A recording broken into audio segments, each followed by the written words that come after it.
What's going on, guys? Today we are going to learn Riptide. This song is a nice, easy jam. It shouldn't take you too much to get. It's great for beginners, so this one should be fun to learn. We're going to be playing this one with our capo on our first fret, and if you are a complete beginner, then you're going to want to start by checking out my free beginner course. Click the link here, try that out, and then come back to this video. For everyone else, let's get into it. And if you like watches, please go check out today's video sponsor, Filippo Loretti, by clicking on the link in the description below. They've got lots of slick watches like this nice black and gold one with the moon phase dial. And we love our sponsors. They're what allows us to keep making these videos for free for you guys. They support this channel. For a limited time, they've agreed to give you guys 15% off of a new watch by using the code in the description below. So go check that out. Maybe get yourself a cool new watch.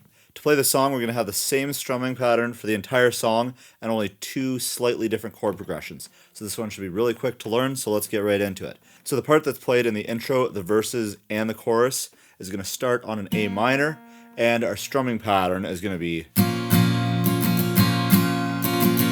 So that's down, down, up, down, up, down, down, up, down, up.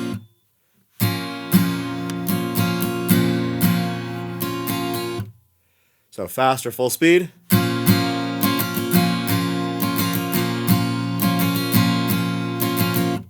So that's the strumming pattern, and we're just going to change that on a bunch of different chords. And just remember, lyrics with chords on top of them and the sections outlined are available in the description below this video, so click that and follow along. It's going to help you make a lot more sense of the song. So we're going to play that once on A minor, once on G, and then twice on C. So this chord progression all put together for you slowly.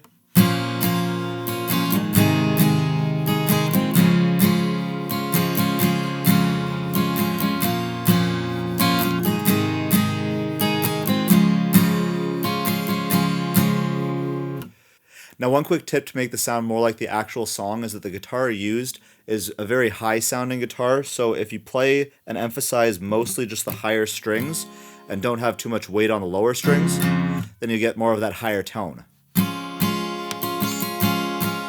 See how that's very light and airy as opposed to much more full?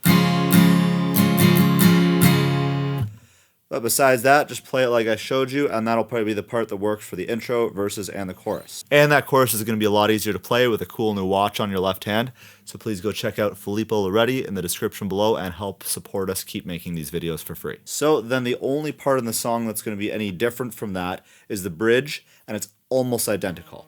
We're using the exact same strumming pattern, and we're using almost the same chords, just this time instead of playing C twice, we're going to play F. So this one's going to be A minor, G, C to F. Other than that, it's the exact same as the other parts.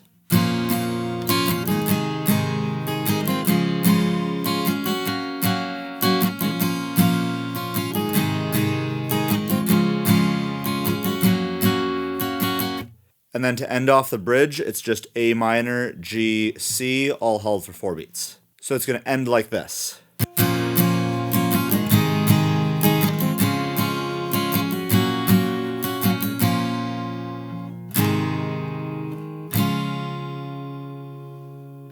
And then you go right back into the next section.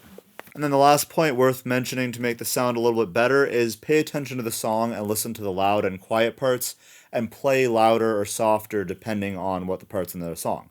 One thing I'll tell you is that after the bridge, he does play a lot softer for the next section because it's the sad part of the song. So you're going to want to emphasize that and play it nice and softly so that you can capture the emotion of the song. Alright, if you can play all those parts, you can play this entire song. That's all there is to learn this song. If you enjoyed this video or if you learned something from it, please hit that thumbs up button and let me know in the comments below. It really does make a difference. And make sure to subscribe and hit that notification bell to be alerted of all my new videos so you can learn lots of new things. Thanks for watching, and I'll see you in the next video.